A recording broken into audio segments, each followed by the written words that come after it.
Thank you. So we are celebrating 50th year of our existence of our department. So we are extremely happy that you are here with us. And also Dr. Subodh has conveyed much regards to you, sir. He is right now in election duty. So he has given me the responsibility to take care of you. Okay, sir.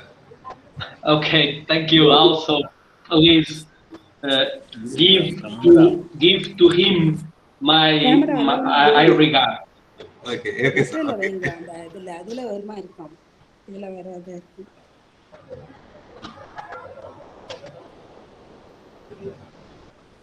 The phone number.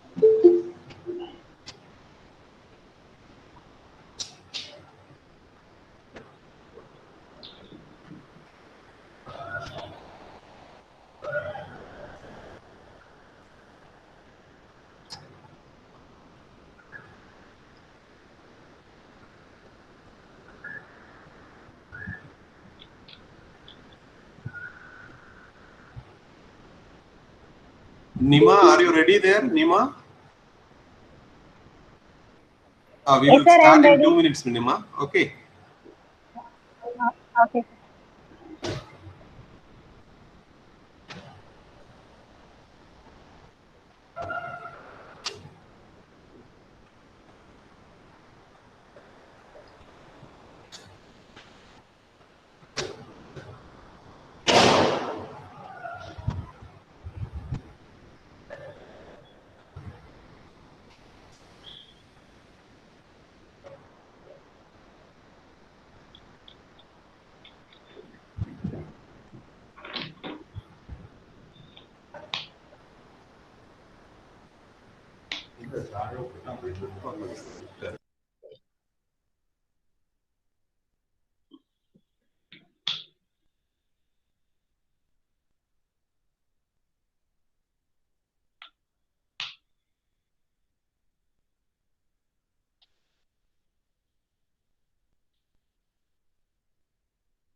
So we will start now. It is right now 3 p.m. here. So we will officially start.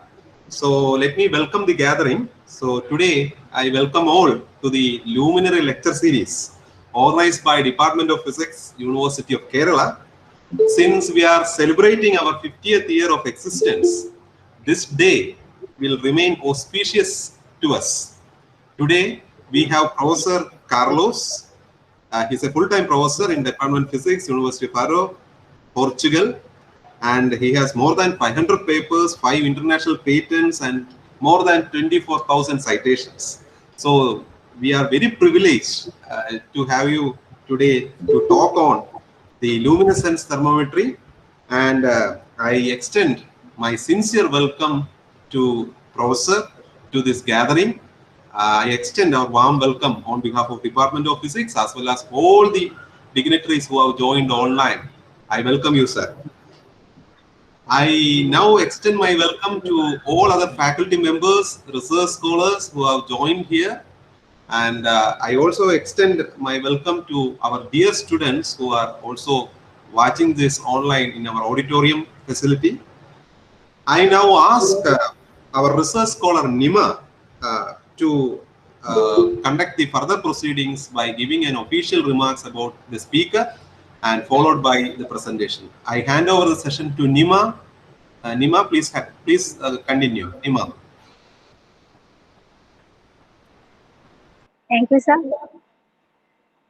Good afternoon, all. As a part of the Golden Jubilee celebrations of Department of Physics, University of Kerala, we are organizing an invited talk by Professor Luis Antonio Diaz Carlos, who is a full professor in the Department of Physics at the University of Aveiro, Portugal.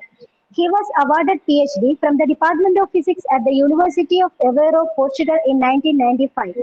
He is a member of the Lisbon Academy of Sciences and the Brazilian Academy of Sciences and received the prestigious Stimulus to Excellence Award from Portuguese Ministry for Science and Technology in 2004.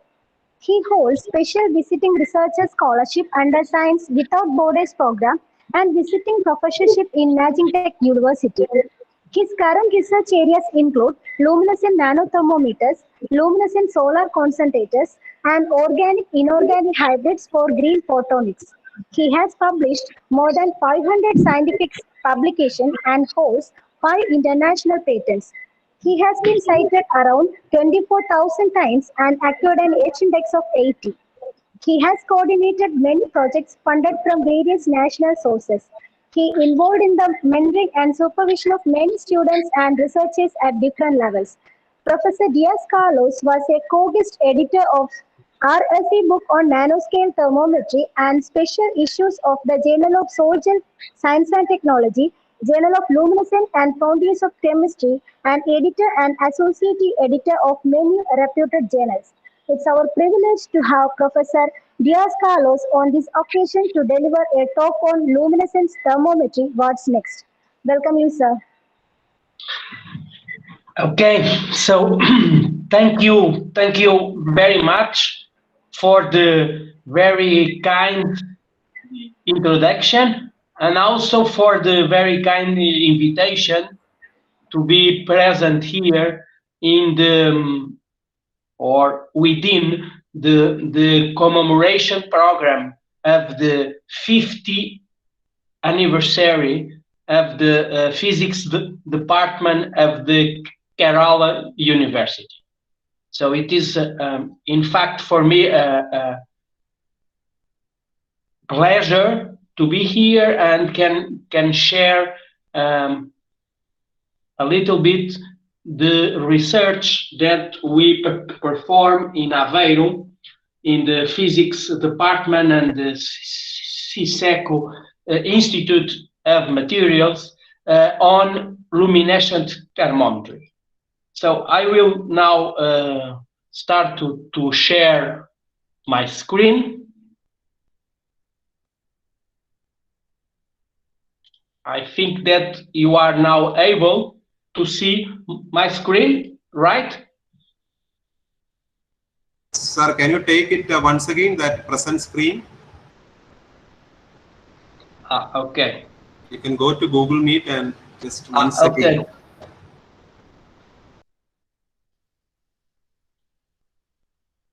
Okay. It's ready now? Yes, sir. Yes, sir. It is ready. Okay.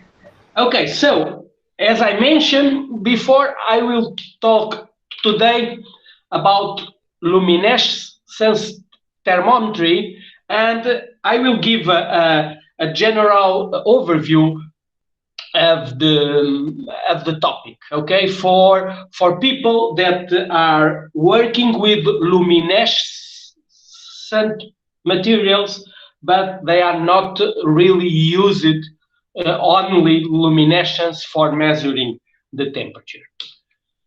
Okay, first I'd like to stress the very important contribution from the people in the group that work on this topic.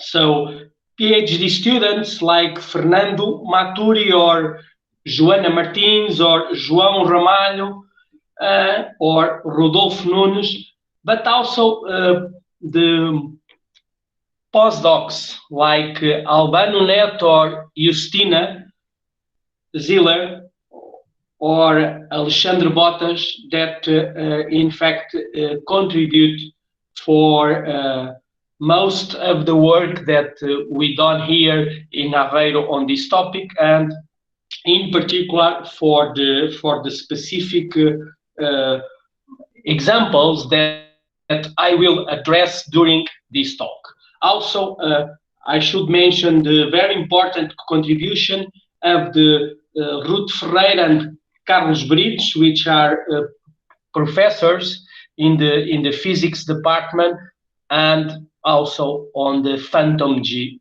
group. Okay, so this is the outline of the talk. So first I will introduce the concept of using light to measure temperature. Then I will present some of the basics of the field, and then I will move towards the concept of a primary thermometer, giving the example of a specific case and showing how this concept could be very, very important to improve the reliability of the luminescent thermometers.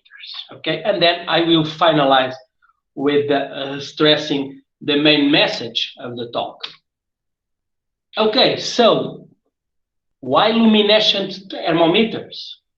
How this field is important? Why this field is now considered an topic on material science and engineering? Okay, in fact, if you look to the temperature measurements and temperature sensors, first we will immediately recognize that temperature measurements are crucial in many scientific and technological fields. Then the word sensor market is completely dominated by thermometers, and we can see here in this picture the different areas in which the temperature sensors are really important, and this is the estimation of the total amount of money generated by this field. Okay, but this is essentially contact thermometers. So the question is why it is important to measure temperature at the micro and nano scale. And the answer is basically the following one. So we have a series of traditional contact thermometers that works really well, but only for temperature measurements at scales larger than 10 microns. So if, in fact, we want to go for smaller scales, we cannot use the conventional contact thermometers, and then we need to use a non-contact detection, okay, like, for instance, Raman, infrared, or optical techniques. And I want to stress here the important role of luminescence on these non-contact detection thermometers. And so here the main message is the following. So there is now a series of technological demands in several fields, like, for instance, microelectronics, photonics, and nanomedicine, that have reached a point such that the use of conventional thermometry is not able to make measurements when spatial resolution decreases to the submicron scale. Okay, so this is a really very important statement, and this statement and these limitations for small systems that have been the responsible for the development of luminescent micro and nano thermometers, which is now a research topic leaving its inflationary epoch. Okay, this picture here intends to show the following. If we search a database, like, for instance, Web of Science, with keywords related to temperature sensing and optical, we found two main clusters, okay? Two main clusters, one related to waveguide optical thermometers, like, for instance, the optical fibers, and the other one the non-guided optical thermometers, okay? And it is here on this cluster that appears the luminescent thermometers. So if now we zoom each one of the two clusters, we see the different topics, okay? And then the size of the circles here is directly proportional to the number of occurrences of an indexing turn, and also the width of the connecting lines is directly proportional to the relation between items, okay? So for instance, look here, the emission spectra is highly connected to the fluorescence intensity ratio, which is one of the main techniques used for measuring temperature using light.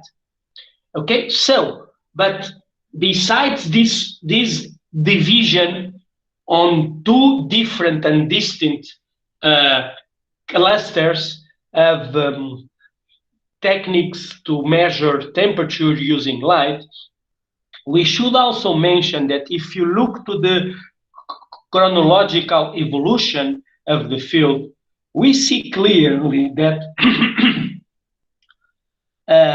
in the last 10 years, the number of papers, the number of reports on luminescent thermometers or non-guided optical thermometers is improving relatively to the more conventional waveguide optical thermometers.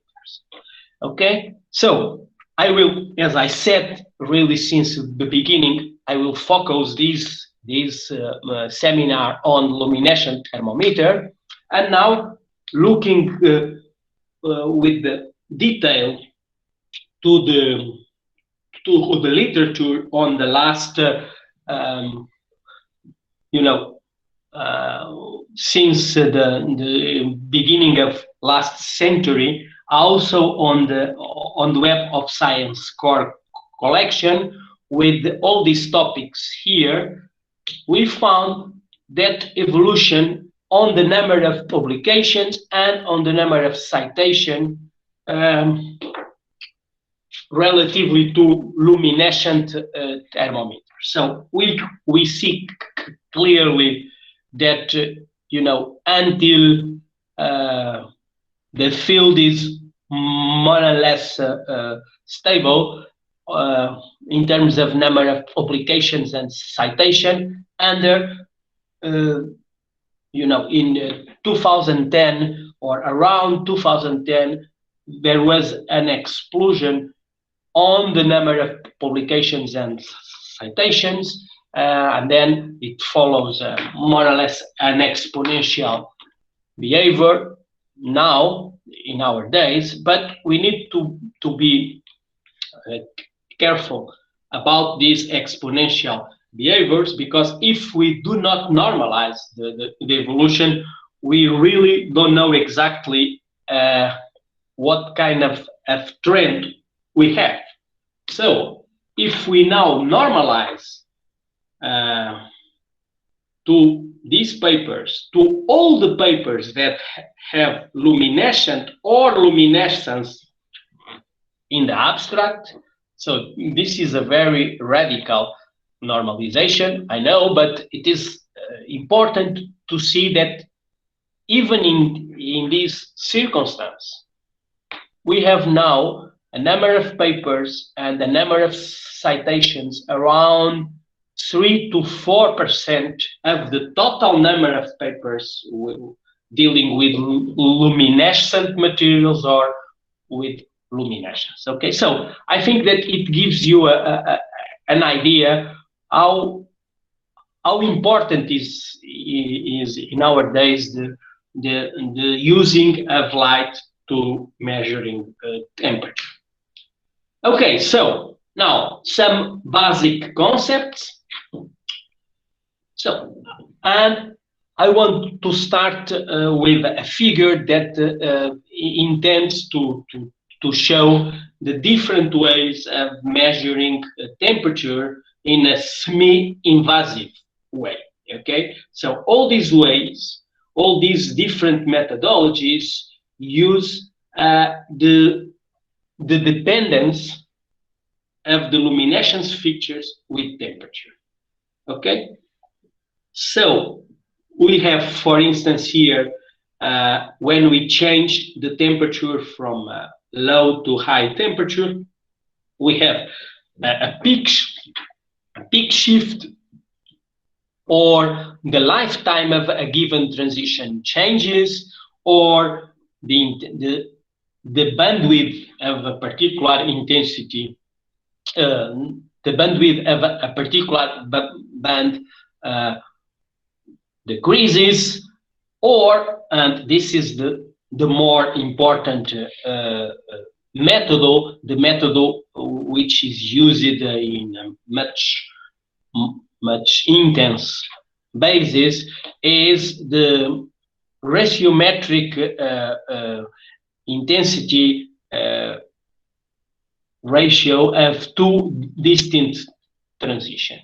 Okay, so this is the well-known fluorescence intensity ratio, and this is the most used method.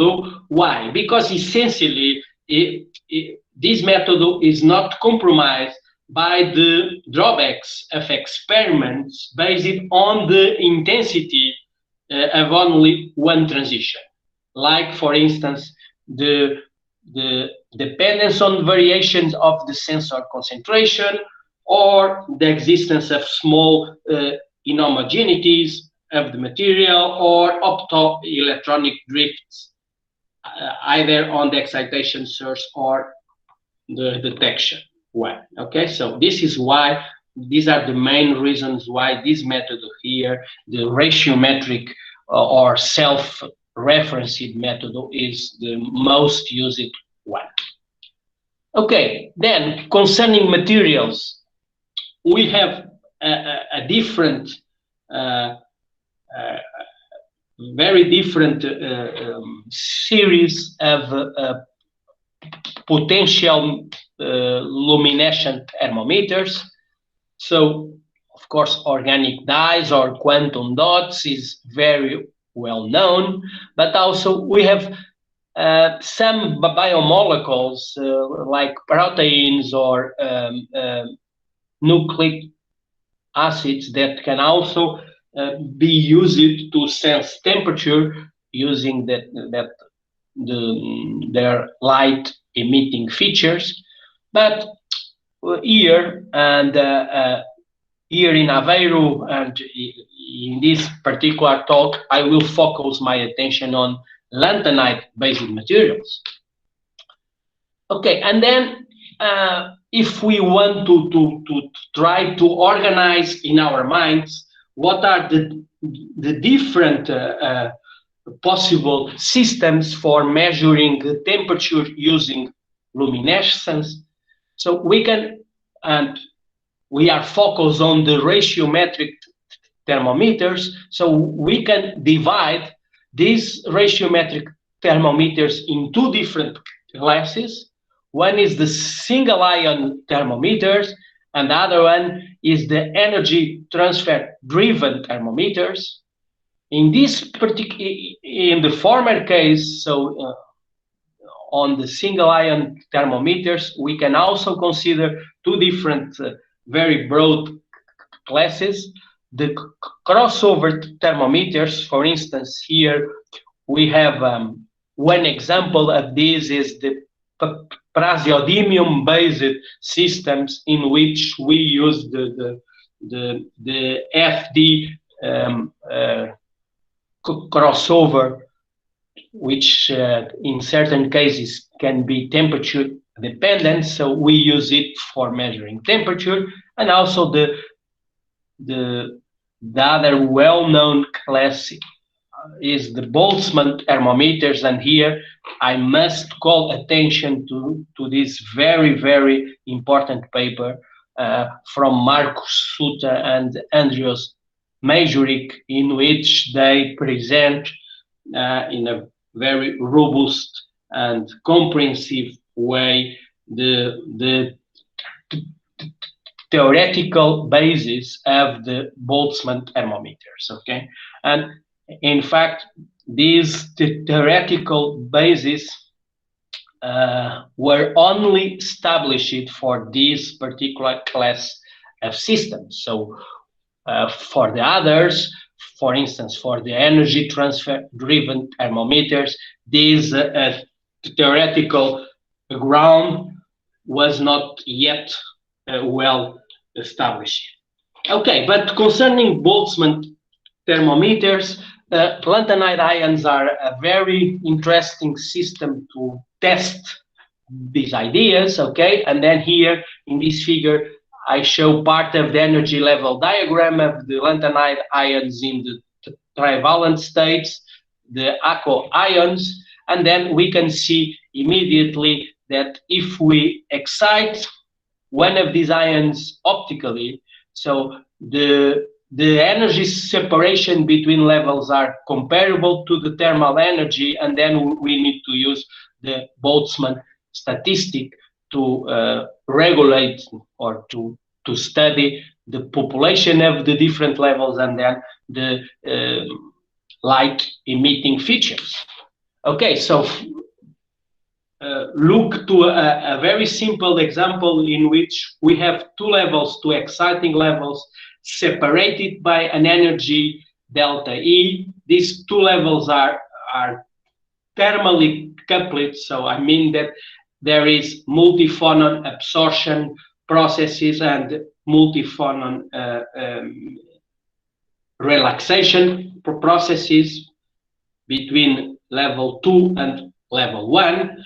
Then if we excite optically level 1, due to the proximity in energy of level 2, the two populations are related by the Boltzmann distribution. And then now if we look to the light emission of these two levels, so if these two levels emit light on the desexcitation process with intensity I2 and I1, as the two intensities are directly proportional to the populations, so if we are able to measure this intensity ratio, and then in fact we can easily measure this ratio in a spectrometer, for instance, and then measuring this ratio, we have a direct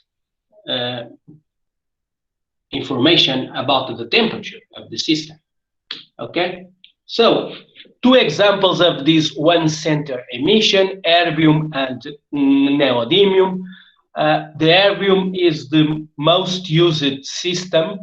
In fact, in particular, the pair ytterbium-erbium, in which we excite the ytterbium ion in the near infrared around 918 nanometers, and then after energy transfer between ytterbium and erbium, the upper levels of the erbium ions will be populated, and in particular these two levels here are thermally coupled, and then we can define a ratiometric thermometric parameter delta as the intensity of the 2H level and the 4S1. Okay, so the thermometric parameter that we will use on the erbium-based samples is in fact this ratio here between the intensities generated on the 2H11/2 level and the 4S3/2 state. Okay. Okay, so in this particular figure here, I show one example of this. So we have here nanoparticles kindly provided by Xiaogang Liu from the National University of Singapore.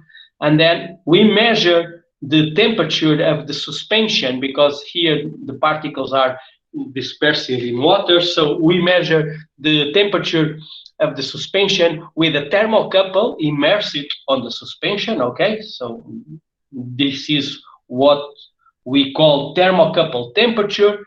And then we measure also the spectral temperature using the Boltzmann law that we derived previously, okay, in which delta E is the difference between the H and S levels of erbium, and delta is the thermometric parameter. And we can see that the two temperatures, I mean the luminescent, or the temperature derived by luminescence and the temperature measured by the thermocouple immersed in the suspension, are really the same. So the method works. Okay. Okay, so this is the simplest case of a single luminescence ion in thermal equilibrium with a surrounding heat bath, okay, and where the population of the various exciting states obey a canonical Boltzmann distribution. However, as we can see in that paper that I mentioned previously,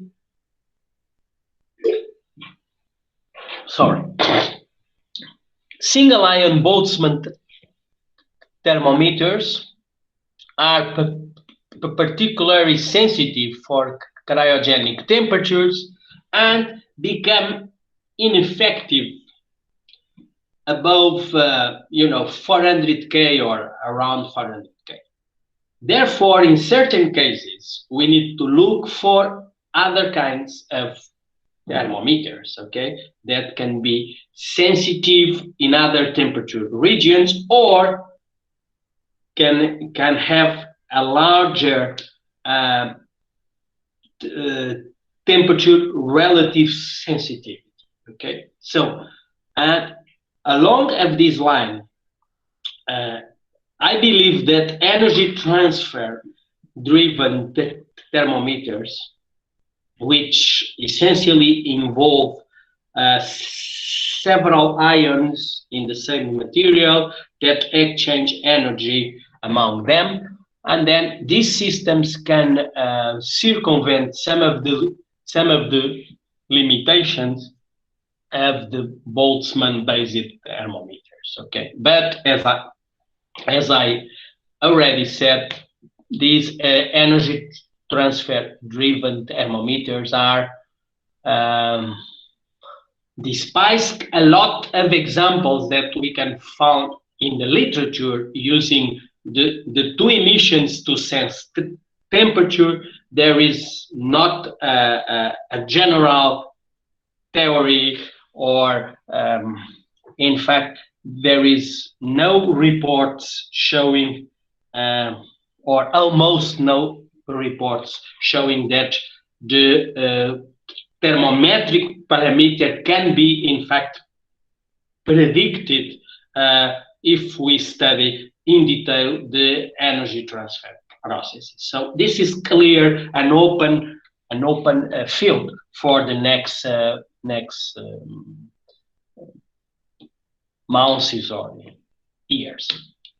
Okay, so primary thermometers. Let's now define a little bit this concept and frame the research on primary thermometers.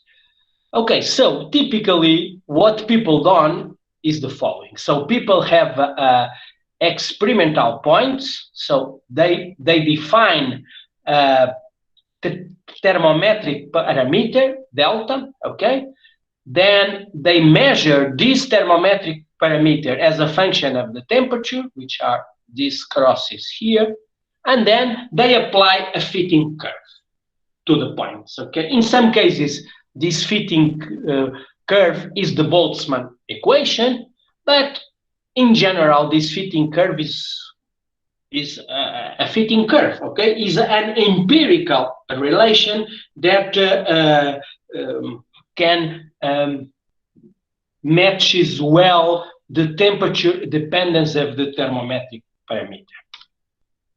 Okay, what is the problem? Or what is the limitation of this process? Okay, the first one is that as we are using an empirical relation, we cannot shed light under the processes that are on the basis of the temperature dependence of the thermometric parameter. But the second point, which is also a really important one concerning the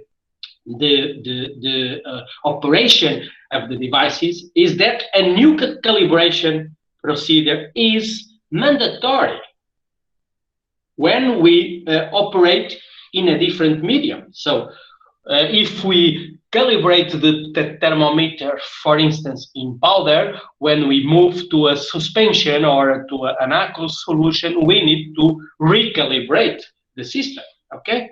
And then multi-calibration is a time-consuming task, and more important than this, is not always possible to perform. Imagine, for instance, if we want to measure the intracellular temperature using luminescence, we cannot perform a calibration in this case because we cannot put a conventional thermometer inside a cell. Okay, so I give here one example which is typically assumed. So the people assume that a unique calibration relation is valid independent of the medium, but this is not always true. Like for instance, in this case here, in which we have a silver sulfide nanoparticles. This is a paper essentially done in Madrid by the group of Dani Yak, and then they have silver sulfide nanoparticles in an aqueous suspension, and then they have the particles in a small animal inside a tumor in a mouse, and we can see that if we use the relative intensities as the thermometric parameter, there or could be some problems in some regions. Okay, so this is really a bottleneck of the majority of the luminescence thermometers developed up to now, which are known as secondary thermometers because they need to be referred to a well-known temperature for calibration. And in fact, to overwhelm this limitation, we need to define primary luminescent thermometers, which are systems that in fact follow a well-established equation of state relating a particular measured value to the absolute temperature without the need of calibration. Okay, and then the intrinsic calibration parameter could be calculated, could be computable from other measurements not requiring the material calibration. So let's see two main examples. The first one, which is in fact one of the first primary luminescent thermometers, involve the concept of thermally exciting state absorption, and are a primary thermometer based on europium. Okay, and the idea is very, very simple. So europium has some levels which are very close in energy. So these levels are thermally populated at room temperature. So the ground state of europium trivalent is the 7F0 level, but the 7F1 or the 7F2 levels are thermally populated at room temperature.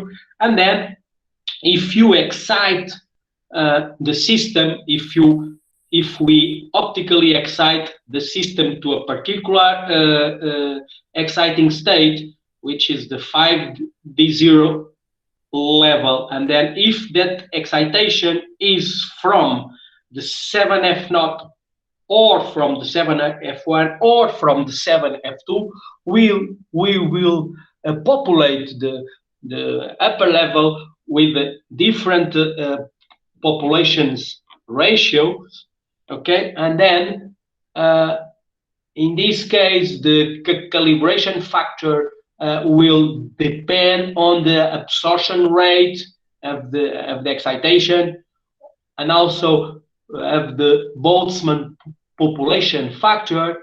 And then if we compare, so in this case we use a particular emission of the europium ion, which is the 5D07F4 emission. And then if we look to the temperature dependence of this emission as a function of the excitation wavelength. So in one particular case, we excite the system from the 7F1 level, and in the other case, we excite the system from the 7F2 levels. We can see here that the calculated temperature using this equation here, this thermometric parameter here, so the calculated temperature dependence of the thermometric parameter fits very, very well the experimental measured thermometric parameter values. Okay, a second example of a second example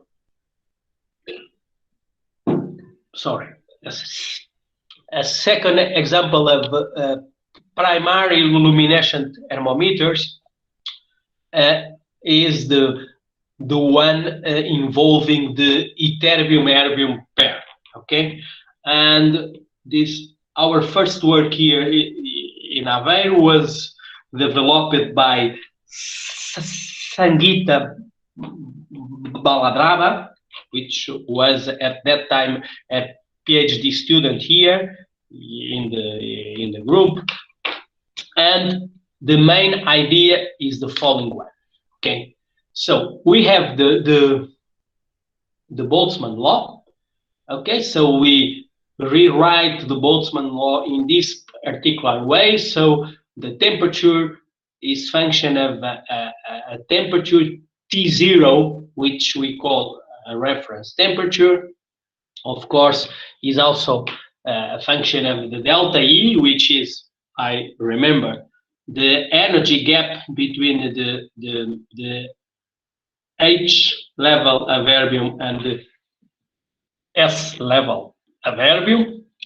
Okay, and then this is the thermometric parameter, and the delta 0 is the thermometric parameter at the reference temperature T0.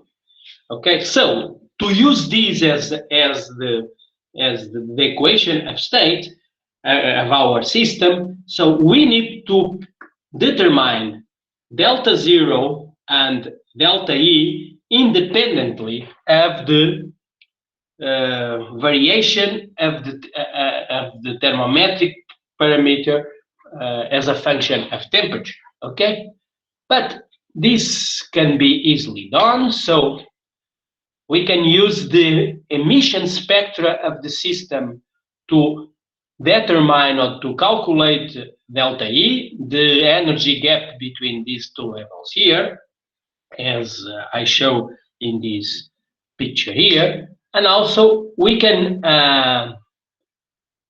change the laser power density, okay, of our excitation source, and then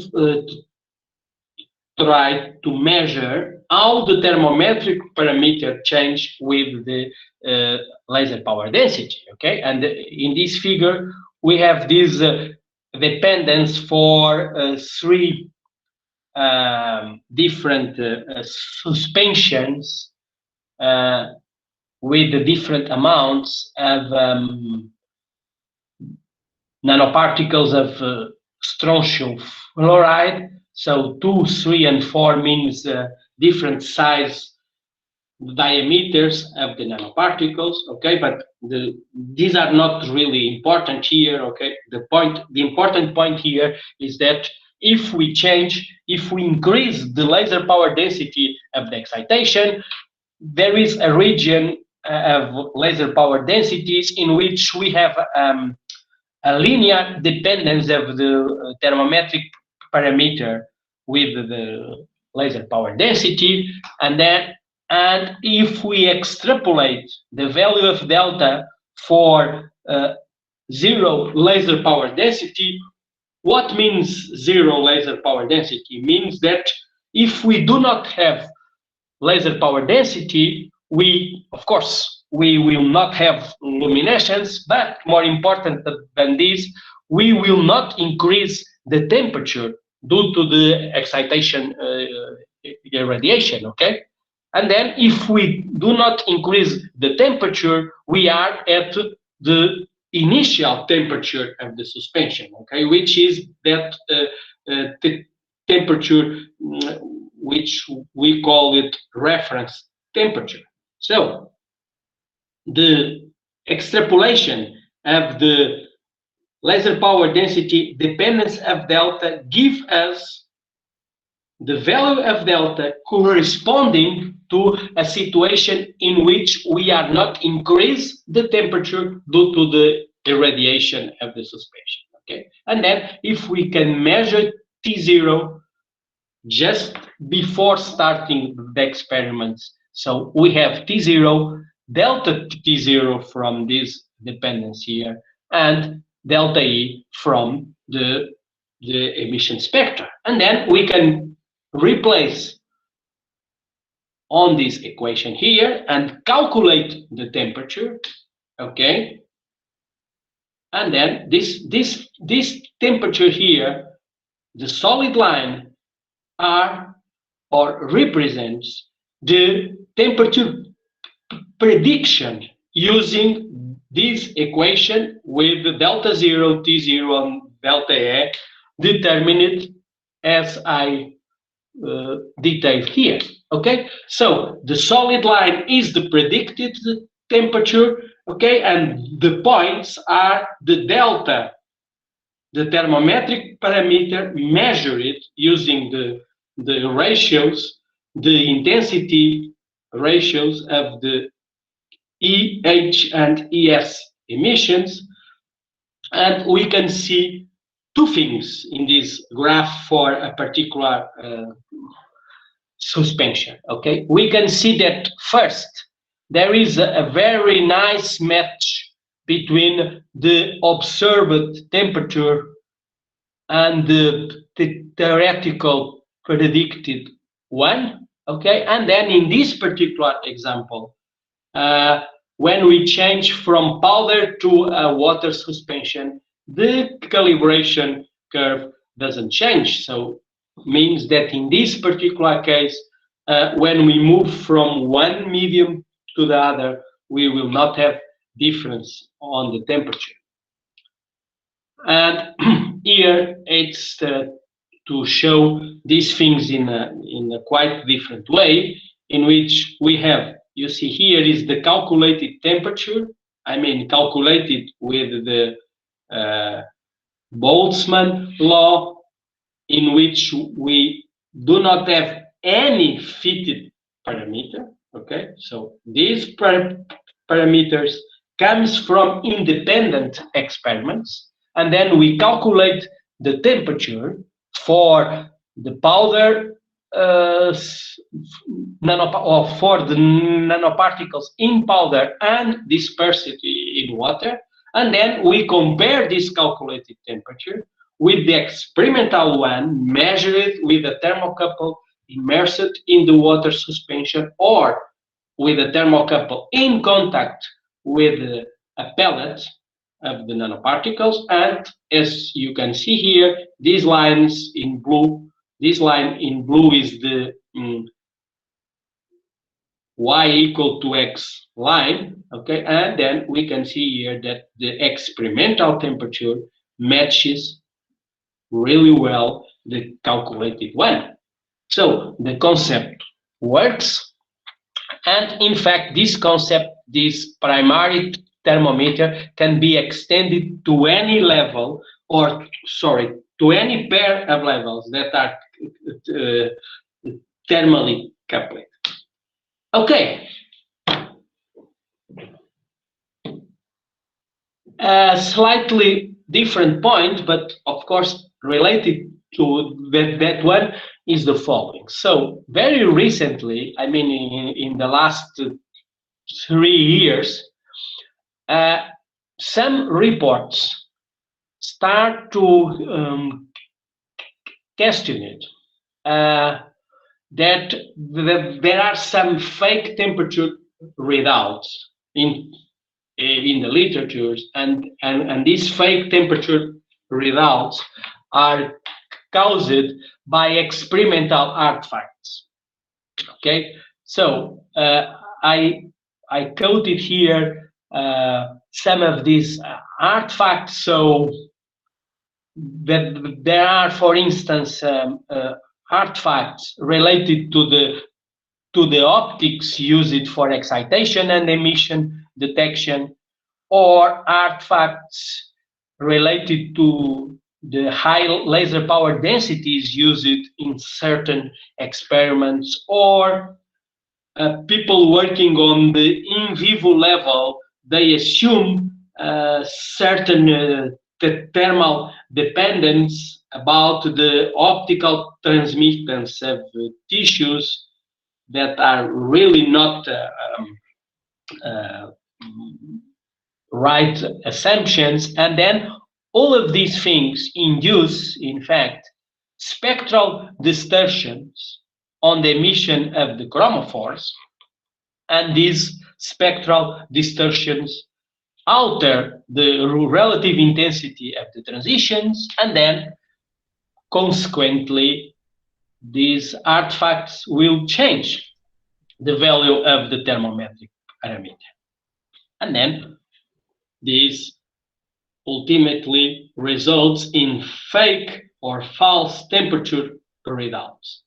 Okay, so we need to take care, really care about this. This is now a very important topic on the luminescent thermometry. But what I want to stress today is that the concept of primary thermometer can help on the looking of these spectral distortions. Okay. So, and this was published, or, okay, the example that I want to talk was published recently. This is the PhD project of Joana Martins, and this work was done in collaboration with Guaying Shen from Harbin, China. And the idea is the following. So we have a core shell particle, but really, okay, the particle, the important thing here is that the particle has a thermometer based on erbium on the core, and a shell with neodymium. So in such a way that we can excite with two different excitations, looking in both cases for the emission of the erbium. Okay, but in one case, the emission of the erbium was directly excited through the ytterbium ion, and in another case, we first excite the neodymium ion, and then there is an energy transfer to the erbium one and a further one to the ytterbium one, sorry, and then a further one to erbium.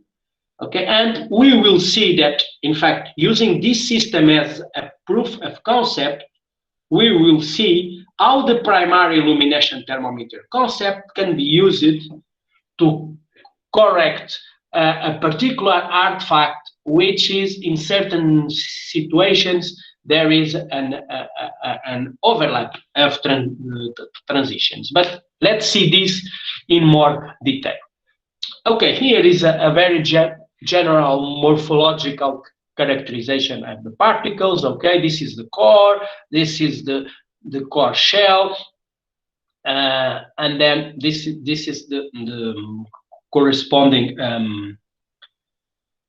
size distribution histogram. So here in B, it's not okay. We will not have yet the polyacrylic acid covering. This is useful when we want to study the particles in aqueous suspension. So in this particular case, we need to replace, in fact, the group of Wayne replaced the pristine oleic acid ligands on the surface by the polyacrylic acid, and then we can have transparent or almost transparent aqueous suspension. Okay, so this is how the emission spectra changes when we change the temperature. So what do we have here? The suspension, okay, with particles in a particular, in that particular volume fraction, and then we heat the suspension, control, and then we can control the temperature with a thermocouple immersed on the suspension, and we can see how the erbium transition, the ones that are typically used for measuring temperature, changes when we change the temperature. Okay, in this case we excite the system at 980. In this case we excite the system at 880.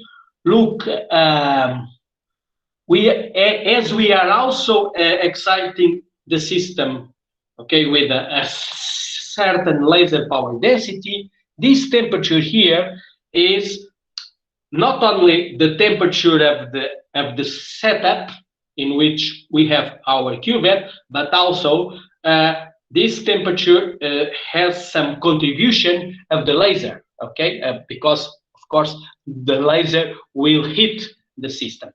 But it doesn't matter here, okay, because the idea is to use the integrated area of the transitions to infer the temperature using the concept of using the primary thermometer concept, and then we will compare this predicted temperature with the observed one.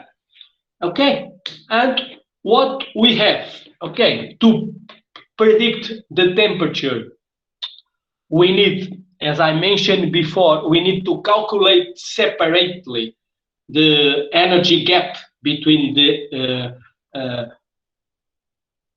2H11/2 and 4S3/2 levels of erbium, okay, and then we calculated this through the emission spectrum, and then in this figure here we have, for the particular case of the 800 nanometers excitation, the determination of the delta zero, okay, and then with these two parameters we can, using the Boltzmann law, we can calculate the temperature, and we can compare this calculus with the areas of the EH and ES transition. Okay, and then we use, of course, in this case, as everybody do in the field, we use the full area. Okay, this full area to calculate the delta parameter corresponding to each one of these temperatures, and then we will compare this with the temperature predicted by the Boltzmann law using these two parameters calculated independently. Okay, this is what we have. So for 880 nanometers, the experimental points matches very well the theoretical ones. Okay, again, I remember that the lines are the theoretical prediction of the temperature using this equation with the parameters delta 0, delta E, and T0 independently determined. But for 980 nanometers excitation, the points does not follow the line. Okay, so the primary thermometer concept does not work for 900 nanometer excitation. Okay, so this is clear. And then why? Why for 980 nanometers we do not have a primary thermometer? What happens? So let's look carefully on the difference between the two excitations. Remember, 880 we excite the shell, we excite the neodymium ions, then we have energy transfer from the to the ytterbium ones, and a second transference for the erbium. Whereas if when we use 980 nanometers excitation, we excite directly ytterbium on the core. So let's now check with more detail if there is, for instance, a dependence on the emission spectra on the laser power densities. This figure here is show the up conversion emission of erbium under 980 nanometers excitation for different laser power densities, and in this part here we have the same, but now using the 880 nanometers excitation. And it is very clear that in this part of the graph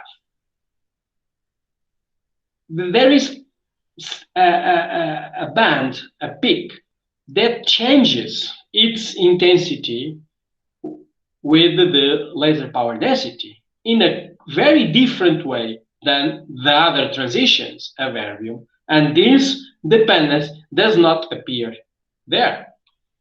Okay, so and then we look at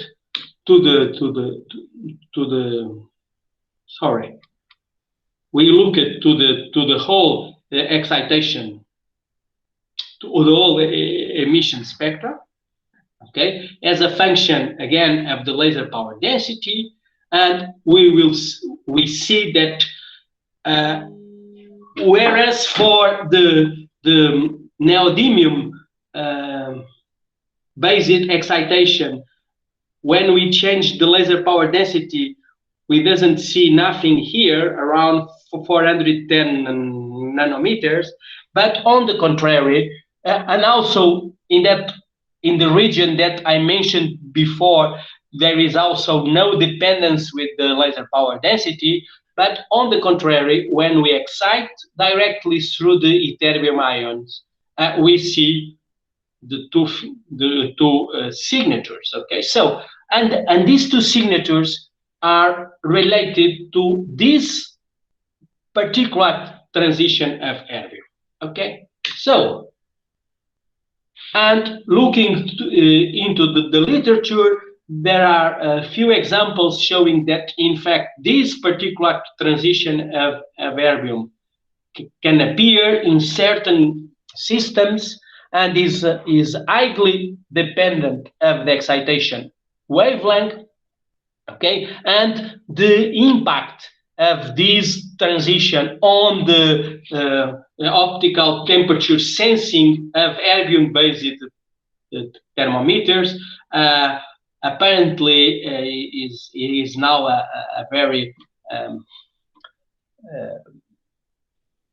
I cannot say hot, but hot topic, but in fact it raises interest. Very recently, interest in different groups in different places around the world, and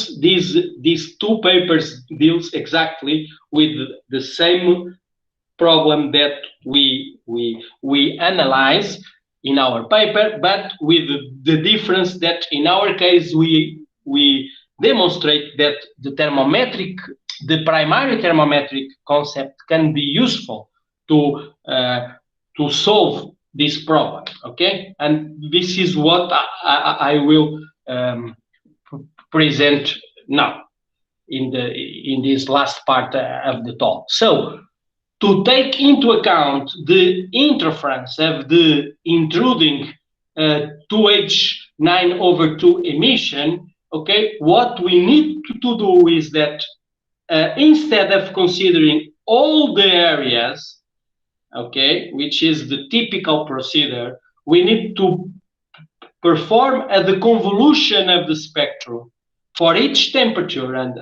I give here one example.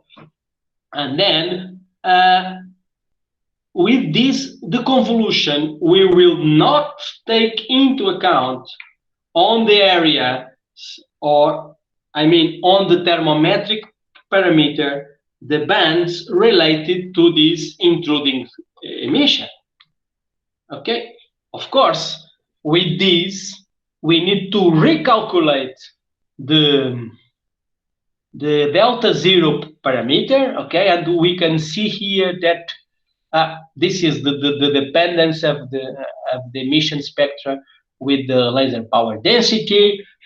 Then if we use the old-fashioned, I mean, if we use all the full range, what was the results that I presented before, we get this value for delta zero, but then if we use now the fitted areas, so if you not consider this intruding emission, so if we not consider the interference of this emission, okay, we have this value which is lower for the delta zero, and then if we now replace this new value on the Boltzmann law, we have this. Okay, so now these are the experimental points which fits very, very well the theoretical prediction. More important than this, look, it also matches very well the curve obtained with the other excitation. Okay, so we solve the problem. Okay, so meaning that in fact, if we can correct the way that we are calculating the ratiometric thermometer to take into account only the two transitions that are in fact thermally coupled, we can demonstrate that the primary thermometric concept works. And then we have here again the comparison between the calculated temperature with the measured one. Again, the measured temperature is the temperature measured by a thermocouple immersed in the suspension. The calculated temperature is the temperature calculated using the Boltzmann Law. This line here, the cross line here is the y equal to x, and then we can see that for both excitations, the calculated temperature and the measured temperature are the same. Okay, so take-home message. First, luminescent nanothermometers are really very, very nice devices with potential applications in a lot of areas. Now it is really very important to look carefully to how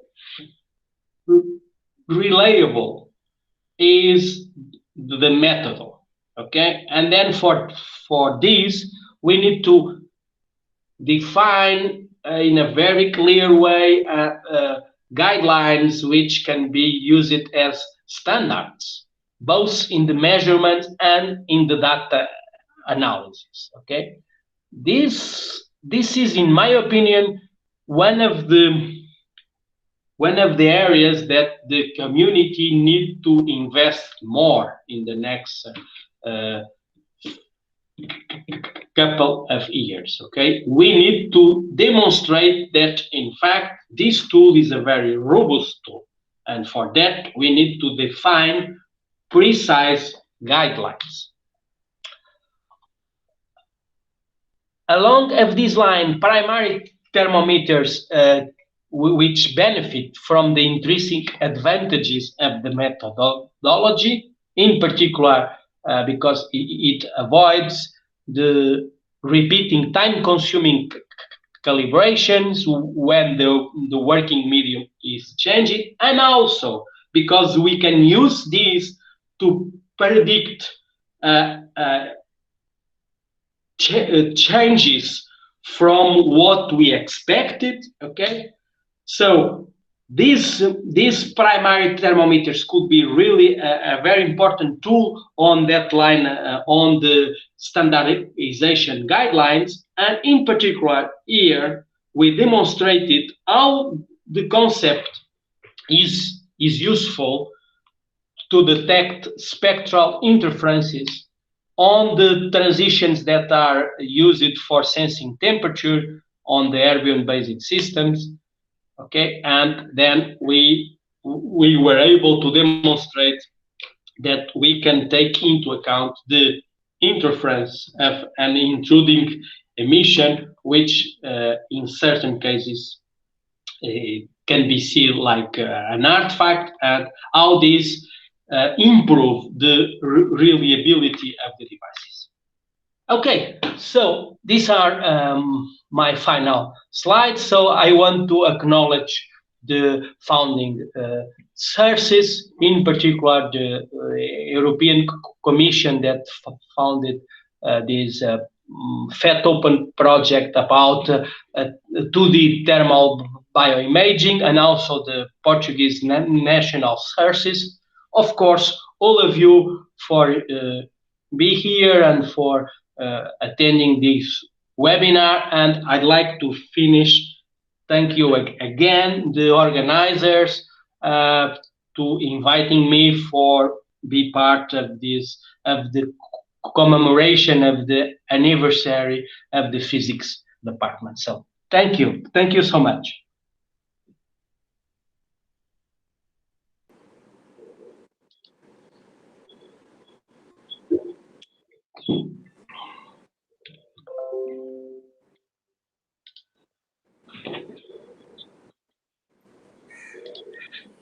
Can I have a question?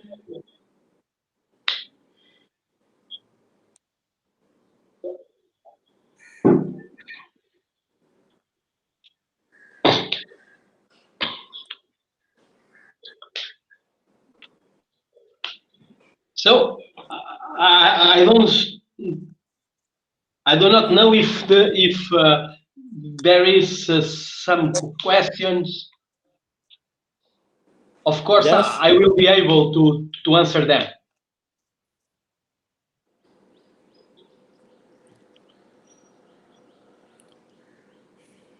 Usually, in experimental measurements of diameters, making measurements on variation of crystalline dimensions with temperature in order to detect phase transitions in crystals, invariably thermocouples have been used. Can you say how much the luminescent thermometers are used as sensors in cryogenic experiments? Okay. Yeah, this is a very important question because, in fact, we can found different systems for different temperature regions. Okay, there are systems that are, I mean, materials. Different materials can be used on high temperature applications, but also there are systems that are used for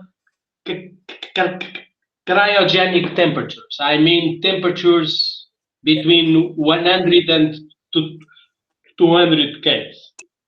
Okay, and we can found, for instance, systems based on metal organic frameworks, which are, you know, crystalline materials doped with europium and terbium, for instance, that are in fact used for sensing with relatively high thermal sensitivity in the cryogenic temperature range.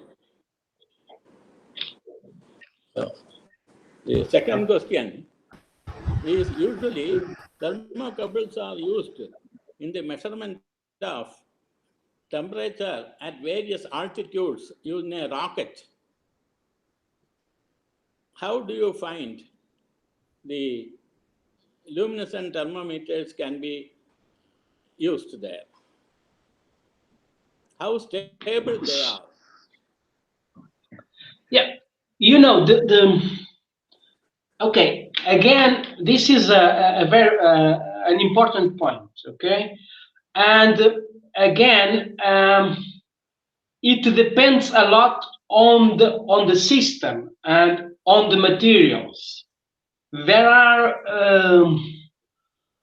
examples in which the emission suffers a quenching.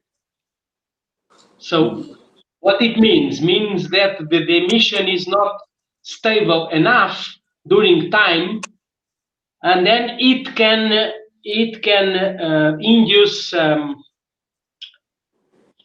problems on the temperature readout. Okay, even if we are talking about ratiometric systems, so which means that both emissions can decrease in the same way, this is a problem. So what people need to do in this case is to work on the material science view in order to improve the stability of the system. Okay, the stability of the system due to the excitation radiation, for instance. But looking to the literature, there are several examples of very stable, very stable luminescent thermometers. Okay, I can give you a very interesting example in my point of view, which was reported last year. It was a comparison in an industrial environment of a luminescent thermometer and an infrared thermal camera to measure temperature. Okay, but for high temperature applications, and it was a test at an industrial facility. Okay, and then the conclusion was the luminescent thermometer, the sensitivity and the temperature uncertainty was really better than the thermal camera, because you know the near infrared methodology to measure temperature has some problems related, for instance, to the orientation of the camera relatively to the body that we want to measure temperature. And then this is a very, very interesting example, because it demonstrates that even in a particular difficult environment, I mean difficult in terms of high temperature requirements, the luminescent thermometers is a very competitive option. Okay, I have. Thank you. Thank you, man. Unnigan sir. I am. Sir, Unnigan sir, it is not audible. Can you just connect your mic once again? Yes, sir. Yes, sir. It is gone mute. Can you unmute also?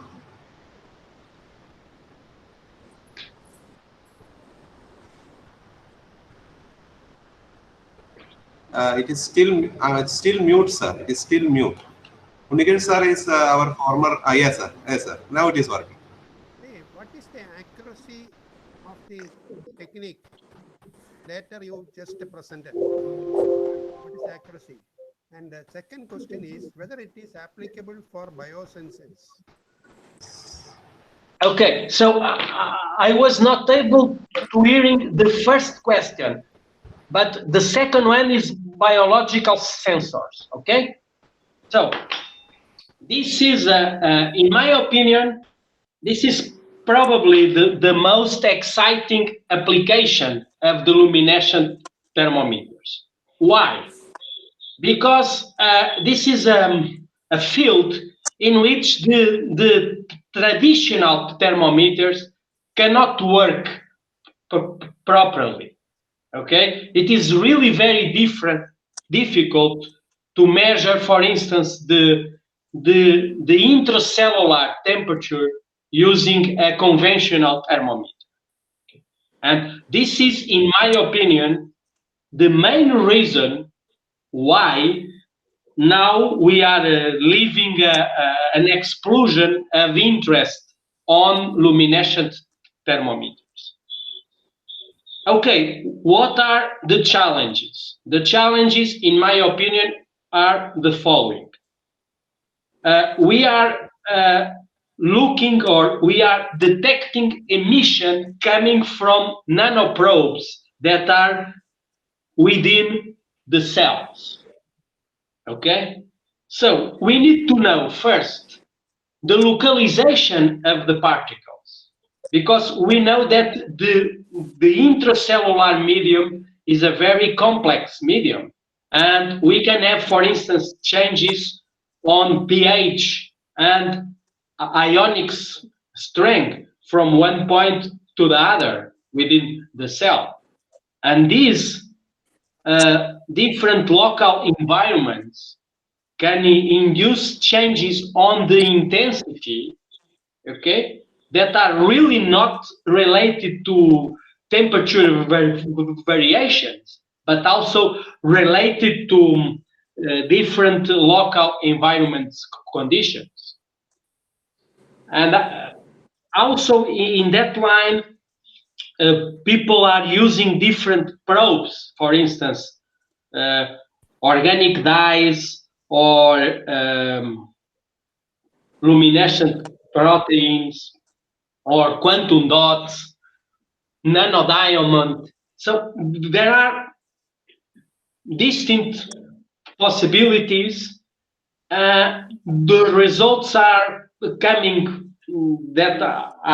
are very interesting, because they show in the systematic way that there is really different temperatures inside the cells. So they show temperature gradients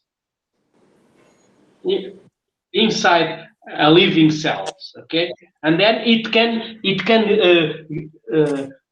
give us significant insights, for instance, on aspects like the thermal transport or the thermal conductivity in cells. So, in brief, in my opinion, is a very, very important subject, but people need to design the experiments in a very careful way, in such a way that we can extract conclusions which are robust, okay, and not due to the quenching of the emissions, for instance, due to different pHs or different ionic strengths or whatever. Okay, thank you, thank you, thank you. Thank you. Thank you, sir. Thank you. Is there any further questions which you want to ask? Yeah. Yes, One more sir. question. Devnaran, sir, please. Yes. One more question. Yes, sir. Have you ever found in any other laboratory in the world pyroelectric luminescent thermometers? Sorry, I have problems to hearing the last part of your question. There is some interference. Pyroelectric. Bioelectric. Pyroelectric. Yeah. Yeah. Okay. This is also a field with some intriguing results, because the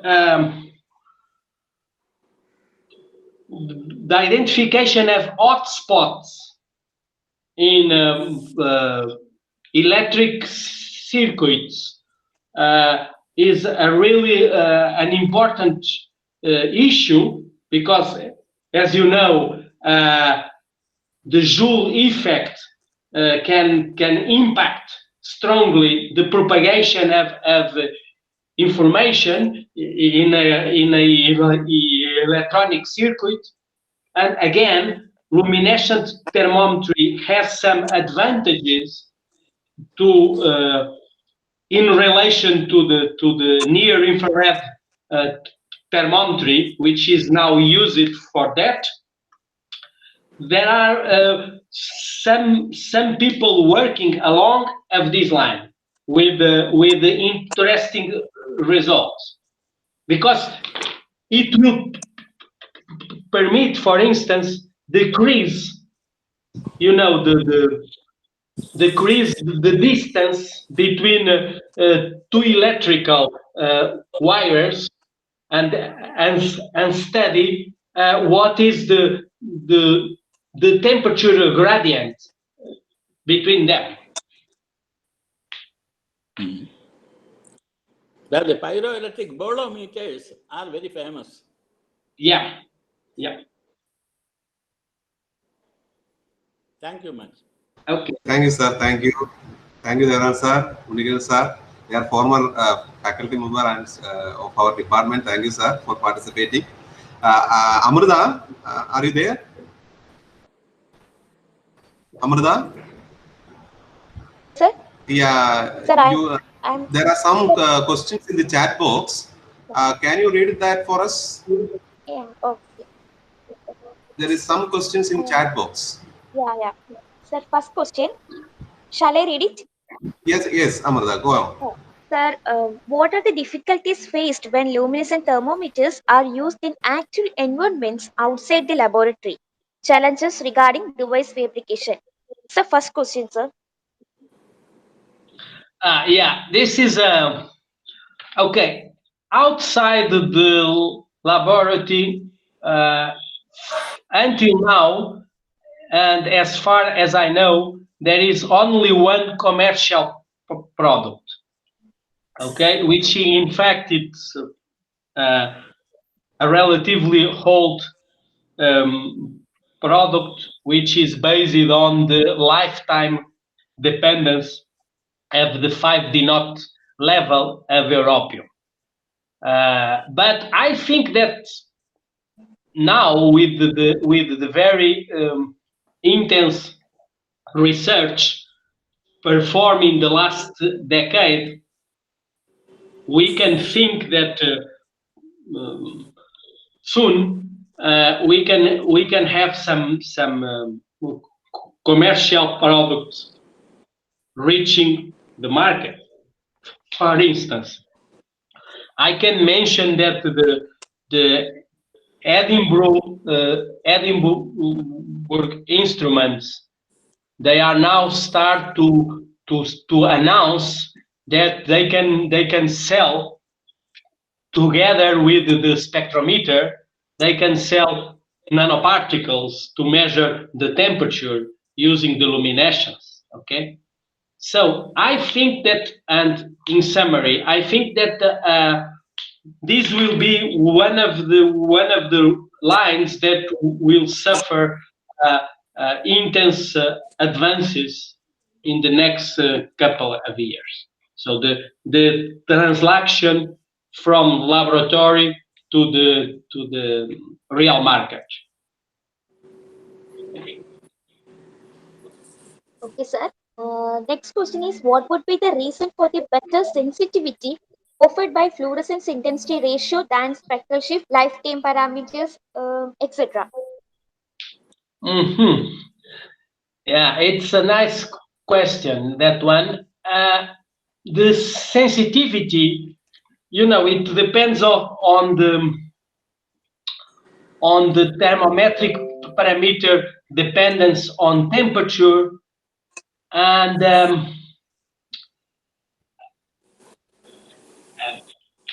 to be 100% honest, what people are doing along of this line is, okay, they compare the relative thermal sensitivity from one material to another one, but there is no general guideline that permits to answer completely this question here. Okay, I can say, or I can anticipate that we are now working here in Aveiro, and this is part of the PhD project of Fernando Maturi. We are now working on the way to improve the relative thermal sensitivity with a mathematical treatment of the data.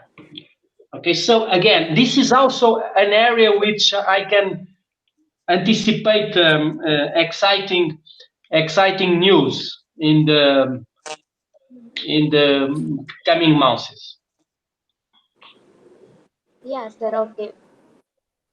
Thank you, sir. Next question is, apart from erbium 3 plus, any other lanthanoid ions that can be studied for Boltzmann statics-based temperature sensing? Yeah.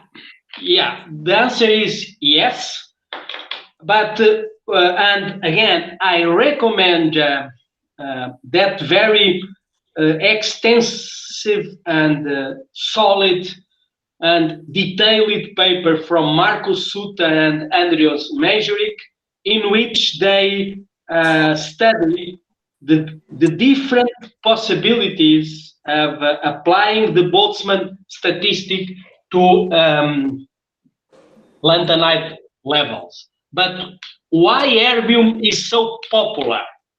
Because in fact, these two levels of erbium that I mentioned during this talk, the energy separation is an ideal one for using the concept of two thermally coupled levels, okay?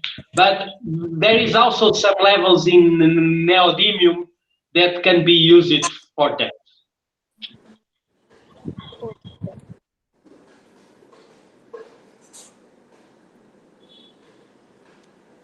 Okay, there is also one question. Yeah, one more is there. Related to, sorry? Sir, could you please comment on the full paper published on advanced science regarding luminous thermometry and start your codes? That is the last question, I suppose. Yeah. Okay, so this is a research line which is developed here by João Ramalho, which is also a PhD student in the group.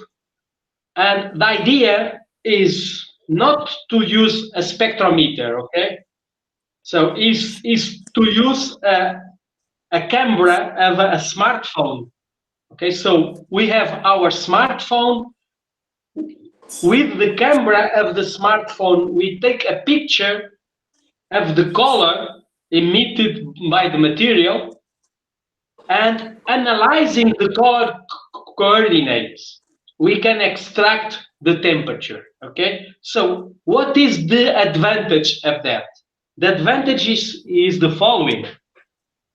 We can, as the smartphone, it's a communication tool which is connected to the rest of the world by what is known as the Internet of Things. So we can have a QR code.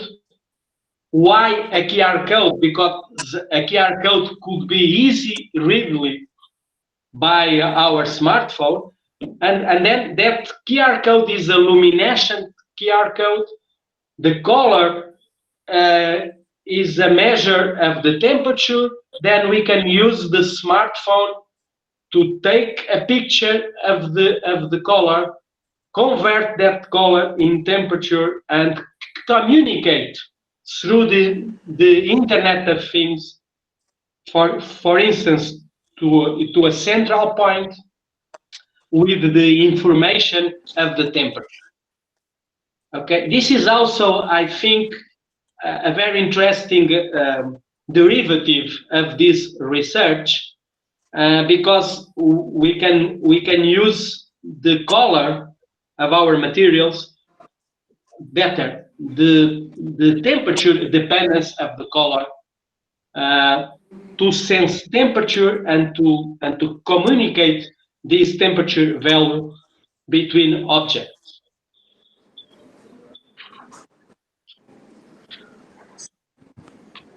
Okay, that is the last question, I suppose. Amrita, are you there? Amrita? Yes, sir, I am here. You can extend the vote of thanks officially. Okay, sir. Okay, thank you, sir.